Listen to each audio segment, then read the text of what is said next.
Hello guys, welcome back to our YouTube channel. और आज के इस वीडियो में हम डिस्कस करने वाले हैं आरआई भोपाल की एडमिशन के लिए और काउंसलिंग प्रोसेस के लिए आरआई भोपाल ने कुछ नोटिस रिलीज़ किए हैं, जिसे कि आज हम अच्छी तरीके से स्टेप बाय स्टेप देखने वाले हैं और समझने वाले हैं। ठीक है, किसकी प्रोसेस क्या है, काउंसलिंग की प्रोसेस क्या है और एडमिशन की प्रोसेस क्या है। आरआई भोपाल ने साथ ही साथ इसके लिए काउंसलिंग डेट और एडमिशन की डेट दी गई है और मेरिट लिस्ट कब रिलीज़ होगी उन्होंने ये भी बताया है। तो इससे रिलेटेड जितने भी उन्होंने इंस्ट्रक्शन हमें दिए हैं, हम सभी को एक अच्छी तरीके से देखने वाले हैं और समझने वाले हैं। ठीक है, और आपको इन सभी नोटिस से रिलेटेड अगर कोई भी डाउट हो, कोई भी इंक्वायरी हो, तो आप कमेंट बॉक्स में हमें पूछ सकते हैं, हम ज़रूर इसका रिप्लाई देंगे। और साथ ही साथ इस वीडियो को ज़्यादा से ज़्यादा अपने फ्रेंड्स लोगों के साथ में शेयर करें।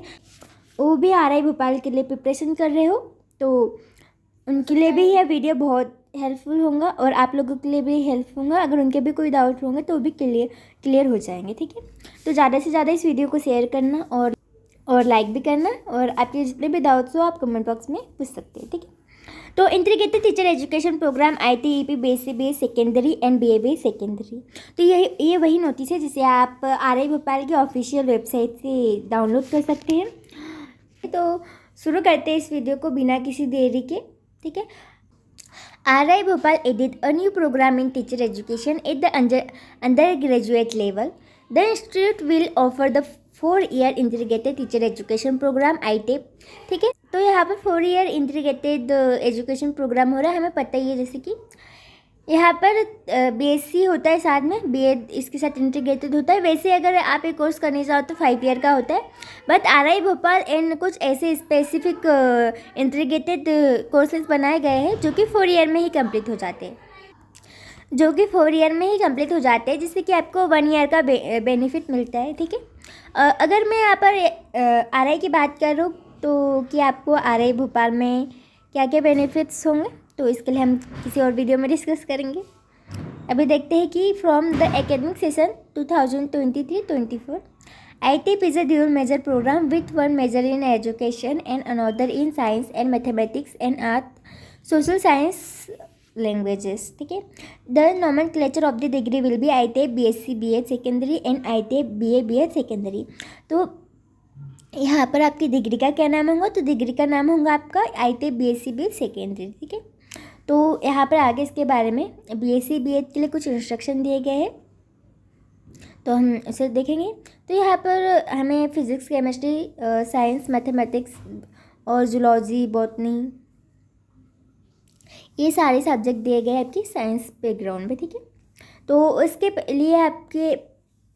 लिए यहाँ पर कुछ क्राइटेरिया दिए गए हैं, हम उसको डिस्कस करेंगे।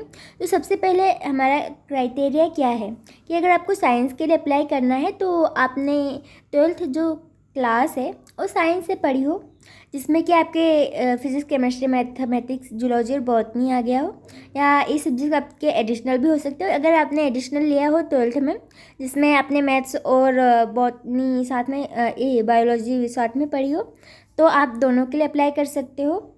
और वैसे यहाँ पर दिया गया है, यहाँ पे जो सब्जेक्ट मेंशन किए गए हैं ये सब्जेक्ट वाले ही साइंस के लिए अप्लाई कर सकते हैं यहाँ पर।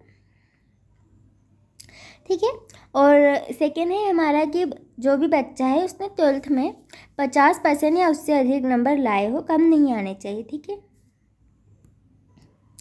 और हमारा अगला है कि जो भी बच्चा जो साइंस के लिए अप्लाई कर रहा हो तो उसके लिए ज़रूरी है कि जो NTA के द्वारा जो एग्ज़ाम कंडक्ट हुआ था, जो कि आपने NCERT का एग्ज़ाम दिया है अभी, उसमें आपने फिजिक्स, केमिस्ट्री, मैथमेटिक्स, जूलॉजी या बॉटनी इसके लिए किसी के लिए भी एक एग्ज़ाम दिया गया हो। सबसे पहले इसका क्राइटेरिया तो यही है ना कि आपने वो NCERT एग्ज़ाम दिया हो। अगर वो दिया है तो उसमें अपने अगर साइंस बैकग्राउंड के लिए अगर अभी आपको अप्लाई करना हो तो ये सब्जेक्ट आपने उसमें चूज़ किए हो। ठीक है, इसके लिए एग्ज़ाम दिया हो। ठीक है, admission to the programme will be through the national common interest test NCERT conduct by the national test agency, ये वही बात होगी। ठीक है, ठीक है, और यहाँ पर the candidates has to select any 3 subject mention in the admission portal. यहाँ पर लिंक दी गई है आपको ITEP RI भोपाल counseling.in वाली, इसके ऊपर आप जाकर देख सकते हो।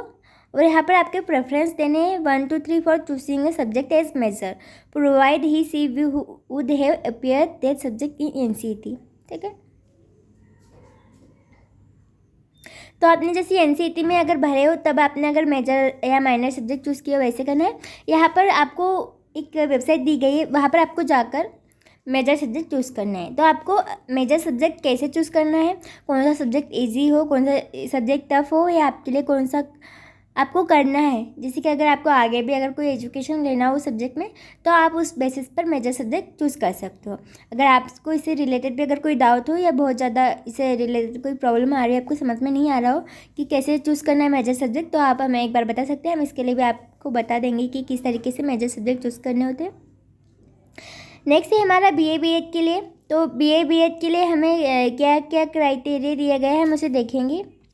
तो इसमें अभी English, Hindi, Gujarati, Marathi, Urdu, history, political science, geography and economics, ये सारे सब्जेक्ट दिए गए हैं। तो यहाँ पर हमें सब्जेक्ट्स के नेम बता दिए गए उन्होंने कि कौन कौन से हैं, ठीक है। और इसके लिए कोई ऐसा क्राइटेरिया तो दिया नहीं है यहाँ पर कि 12th में इसी से पढ़ाई की हो।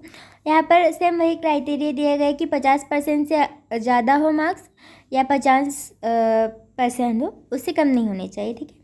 नेक्स्ट क्राइटेरिया हमारा ये है कि जो भी बच्चा भी RI भोपाल में इस सब्जेक्ट के लिए अप्लाई करने वाला हो, उन्होंने इससे रिलेटेड इस सब्जेक्ट से रिलेटेड कोई भी रैंक या स्कोर कार्ड सिक्योर किया हो NCET के अंदर में, ठीक है। यानी कि इस सब्जेक्ट में अगर आपने NCET के लिए सब्जेक्ट भर के इसके एग्ज़ाम दिया गया हो तो इसका आपका स्कोर कार्ड आया हो तो वो होना चाहिए आपके पास में। और हमारा आगे दिया गया है कि कोई भी बच्चा जिसने 12th पास की हो किसी भी स्ट्रीम से, वो BA BEd के लिए BA BEd के लिए एलिजिबल है, ठीक है। और यहाँ पे ये भी बताया गया है कि जो टेस्ट है, यहाँ पे सब्जेक्ट दिए गए हैं, इस सब्जेक्ट के लिए आपने एग्ज़ाम दिया होना चाहिए, जो कि NT के द्वारा कंडक्ट किया गया था NCET। इसमें कोई इस सब्जेक्ट में अपने NTA से जो NCET कंडक्ट हुआ था, इसमें इन सारे सब्जेक्ट में से किसी को भी चूज़ करके आपने एग्ज़ाम दिया हो, ठीक है। वही है कि आपने एग्ज़ाम दिया हो तभी आप भर सकते हो। और इसमें भी आपको मेजर सब्जेक्ट भरना है 1 से लेकर 3 तक के। आप थोड़ा पता कर दीजिएगा कि मेजर और माइनर क्या होता है, ठीक है। बच्चे अधिकतर कन्फ्यूज हो जाते हैं, अभी उन्हें कॉलेज के बारे में कुछ पता नहीं रहता है मेजर सब्जेक्ट और माइनर सब्जेक्ट में। तो और यहाँ पर आपको बताया गया है कि एप्लीकेशन फ़ीस 500 रुपीज़ है, जो आपको सबमिट करनी है। कहाँ पर? SBI कलेक्ट में करनी है, ऑनलाइन करनी है, ठीक है। इसके लिए आपको प्रोसीजर भी दिया गया है। सबसे पहले आपको SBI कलेक्ट में जाना है, सिलेक्ट यहाँ पर लिंक करनी है, उसकी लिंक करनी है, जो लिंक दी गई है उसके ऊपर क्लिक करना है आपको सबसे पहले। फिर आपको अपना स्टेट सिलेक्ट करना है, मध्य प्रदेश। फिर इंस्टीट्यूट का आपका नाम हो जाएगा एजुकेशन इंस्टीट्यूट, फिर गो पे क्लिक करना है, फिर सिलेक्ट एजुकेशनल इंस्टीट्यूट, फिर RI भोपाल प्रिंसिपल पे सबमिट करनी है, फिर कैटेगरी, फिर नेम ऑफ क्लास, और फिर जो आपको इन्फॉर्मेशन दी गई हो आपको सब भर के कंफर्म करना है और आपको भर देना है। साथ में आपको इसका स्क्रीनशॉट लेके रखना है, ठीक है।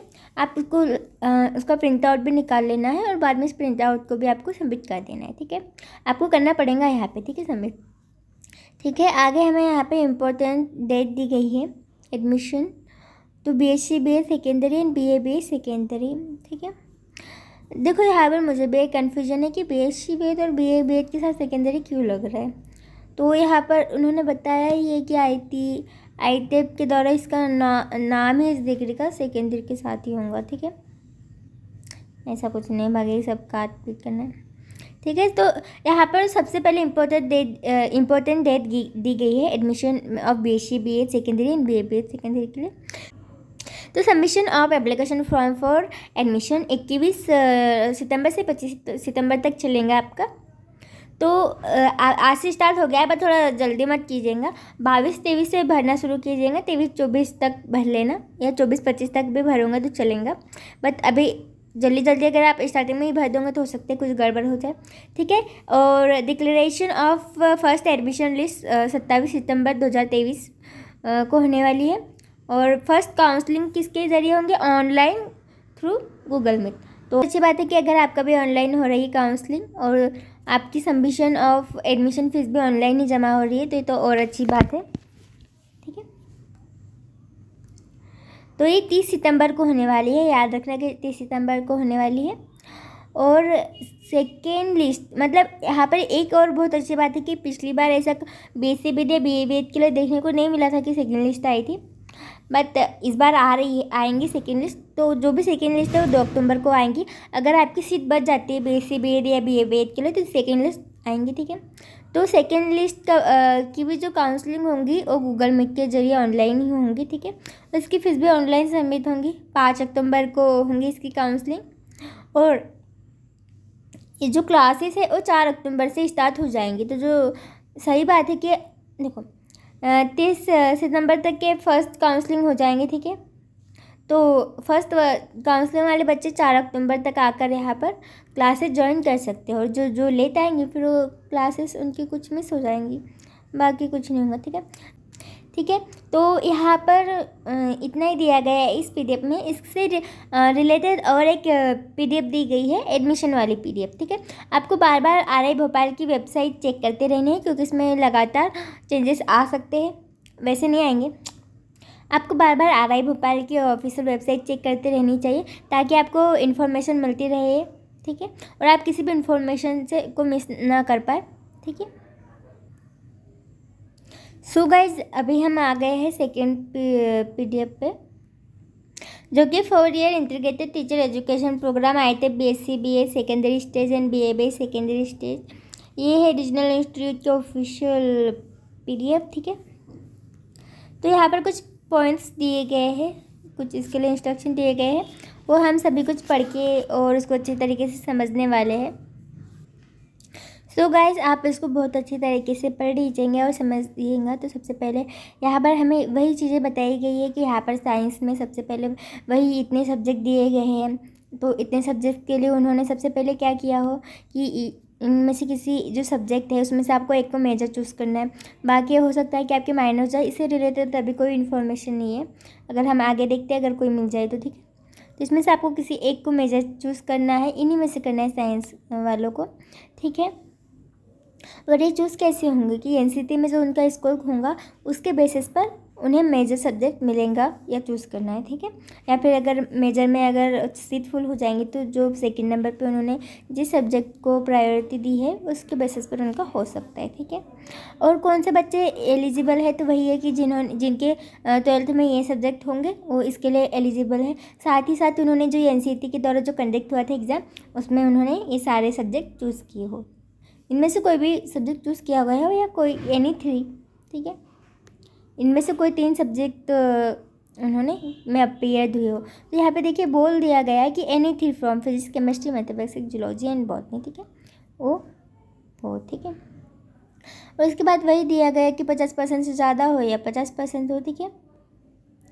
और उन्होंने 7 सब्जेक्ट दिए गए हैं, ऑल 7 सब्जेक्ट कि NCT के एग्ज़ाम में उन्होंने इस 7 सब्जेक्ट में जो स्कोर है वो सिक्योर किया गया है। तो इन्होंने लैंग्वेज 1 एंड 2 में दिया गया टीचिंग एप्टीट्यूड जनरल टेस्ट, और फिर 2 में स्पेसिफिक सब्जेक्ट। तो यहाँ पर आपको देखो लैंग्वेज भी बताया गया है और टीचिंग एप्टीट्यूड भी बताया गया है, ठीक है। अगर वो जो है बच्चा वो NCT की टेस्ट में या फिर इनमें से किसी एक में भी एब्सेंट रहा हो, तो फिर वो एडमिशन के लिए एलिजिबल नहीं बताया जाएगा, ठीक है। वो इस एडमिशन के लिए उसे कंसिडर ही नहीं किया जाएगा, ठीक है। The candidate are required to give their choice for the dual major programme, ठीक है। तो यहाँ पर जब भी आप भर रहे हो ना फॉर्म, तो इसमें से किसी एक को प्रायोरिटी देनी ही है, ये ज़रूरी है, उसको बड़े ध्यान से भरना है। और यहाँ पे देखिए, यहाँ पे फिर बताया गया है ना कि अगर आप एक सब्जेक्ट को मेजर सब्जेक्ट में फिल कर रहे हो तो एक और सब्जेक्ट है जो आपको माइनर सब्जेक्ट की इसमें भरना है, ठीक है। माइनर सब्जेक्ट में पर किसे भरना है, जो आपने मेजर भर लिया है ना उसको छोड़कर आपको एक अदर माइनर सब्जेक्ट फिल करना है, ठीक है, ठीक है। एप्लीकेशन है हमारे जो 20 से 24 सितंबर तक के भरी जाएंगी, इसमें कुछ अलग दिया गया है बट ठीक है। और जो आपको एक फ़ीस है 500 रुपये भरनी है एडमिशन के लिए, बट वो फ़ी कैसे नॉन रिफंडेबल है, यानी कि आपको वापस नहीं होंगे अगर आपका एडमिशन होता है या नहीं होता, बट 500 रुपये अगर आपने भर लिए तो फिर हो गए, वो वापस आपको नहीं मिलेंगे, ठीक है, ठीक है। देखो आई टाइप के लिए बीएससी बीएड की टोटल 100 सीटें हैं यहाँ पर 5 मेजर सब्जेक्ट में। जो सीट मैट्रिक्स है वो आपको टेबल नंबर 1 में दिया गया है, उससे हम अभी आगे जाके डिस्कस करेंगे। ठीक है, अब मैं इसको डबल से बीए बीएड का पढ़ के नहीं बताऊंगी, इसे आप सभी लोग अच्छे से ध्यान से पढ़ लीजिएगा। सेम वही है कि आपके 12th में वो सब्जेक्ट होने चाहिए, आपने एनटेक के एग्ज़ाम में उसमें आप परीक्षा दी हो 50 से कम नहीं होने चाहिए, 50 से ज़्यादा होने चाहिए। क्योंकि यहाँ पर 50% इसलिए मेंशन किया गया, हो सकता है कि उसका भी कुछ इफेक्ट हो, तो आपको 12th के जितने भी मार्क्स हैं ना सब कुछ सही से भरने हैं। ठीक है, तो इसके ऊपर हम और एक बार अच्छी तरीके से डिस्कस करने हैं कि आपको फॉर्म कैसे भरना है और आपको इससे कौन कौन सी सावधानियाँ रखनी है और कौन सी नहीं। देखो नंबर कम ज़्यादा अगर आप भर देते हो ना तो बहुत ज़्यादा प्रॉब्लम हो जाती है। ठीक है, तो उसे ध्यान में रखते हुए भरना पूरा फॉर्म। यहाँ पर देखिए बीए बीएड के लिए 50 सीटें हैं टोटल। ठीक है, और यहाँ पर सीट मैट्रिक्स आपको टेबल नंबर 2 में दिया गया है। सेम स्केल 500 रुपये फीस है जो नॉन रिफंडेबल है। बाकी यहाँ पर उतना दिया गया है। इसमें भी एक माइनर सब्जेक्ट होगा और एक मेजर सब्जेक्ट होगा। ठीक है, फिर इन्होंने आरआई भोपाल के बारे में बताया है, regional institute of education Bhopal. ये एनसीईआरटी के द्वारा चलता है, एनसीईआरटी के द्वारा चल रहा है, मतलब कि एनसीईआरटी की डिग्री है, सेंट्रल यूनिवर्सिटी की, बहुत अच्छी है। ठीक है, और जो नेक है, नेक सर्वे के द्वारा A++ दिया गया है। ठीक है, और इसके बारे में थोड़ा बहुत बताया गया है। ठीक है, देखो आगे हम देखते हैं कि 4 ईयर इंटीग्रेटेड जो हमारा प्रोग्राम है उसके बारे में हमें क्या बताया गया, उसे देखेंगे। देखो यहाँ पर जो कुछ भी दिया गया है उसे आप अच्छी तरीके से पढ़ लेना। यहाँ पर मैं आपको बता देती हूँ कुछ मेन पॉइंट कि the student joining this programme shall be specialised in the secondary stage of school education which will qualify them to become a teacher at the stage. ठीक है, एट दैट स्टेज। ठीक है, तो यहाँ पर जो RI का जो करिकुलम है ये सब कुछ एक बच्चे को टीचर बनने के लिए रेडी करेगा और उनको क्वालिफाई करेगा टीचर बनने के लिए। ठीक है, क्योंकि बीएड डिग्री टीचर्स के लिए होती है। ठीक है, तो इसके एडमिशन की इसकी जो एडमिशन की क्या क्या प्रोसेस है हमें उसके बारे में बताया गया है। इसके सीट मैट्रिक्स दिया गया है। तो जो बीएससी बीएड के लिए है, जनरल के लिए 44 है, ईवीएस के लिए 10 सीटें हैं टोटल, ओबीसी के लिए 26, एससी के लिए 13, एसटी के लिए 7 और टोटल 100। ठीक है, किसके लिए ये बीएससी बीएड के लिए, और बीए बीएड के लिए 50 सीटें, तो इसमें कम हो गई इधर होंगे। तो यहाँ पर बताया गया है हमें कि 20 seat for each major subject such as physics, chemistry, mathematics, zoology and botany in BSc BEd secondary. तो यहाँ पर जो 20 सीटें हैं ना हर इसके लिए होंगी। तो टोटल हमारे पास कितने सब्जेक्ट है, 5 सब्जेक्ट है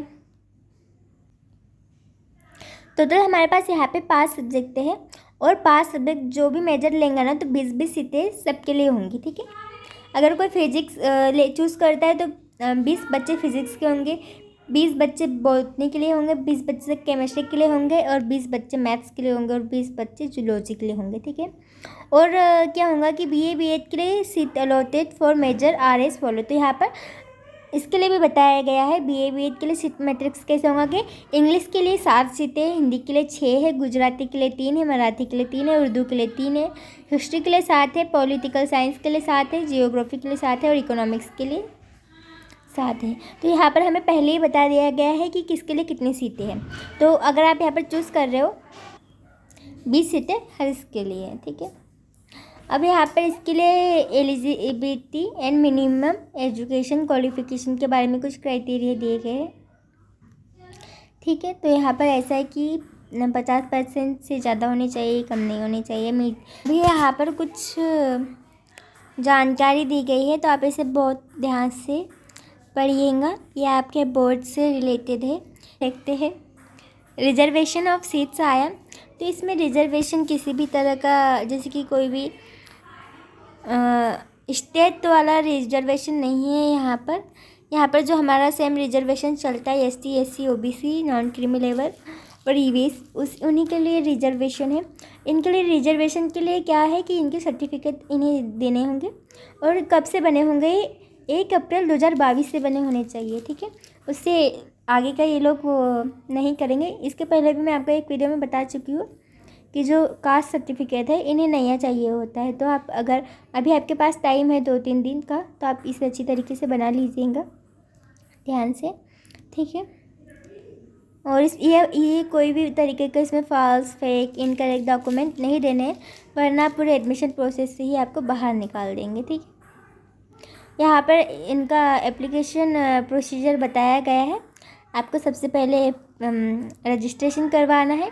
इसके लिए आपको 500 रुपये लगेंगे। इसमें नंबर आप ध्यान से भरिएगा, क्योंकि नंबर अगर आपके गलत हो गए ना तो आप पूरे प्रोसीजर से बाहर हो जाओगे। आपके नंबर अच्छे आते हुए भी आप बाहर हो जाएंगे, तो इसलिए आपको 12 के भी नंबर बहुत अच्छे से भरने हैं। और जो अभी आए हैं एनसीईटी के द्वारा जो भी था, आपको उसके एप्लीकेशन जो रिसिप्ट थी और जो आपका था स्कोर कार्ड, वो सब आपको अभी इसकी ज़रूरत पड़ने वाली है, ठीक है। तो आपको ये अच्छी तरीके से रजिस्ट्रेशन करवा लेना है मेजर माइनर सब्जेक्ट से रिलेटेड, ठीक है।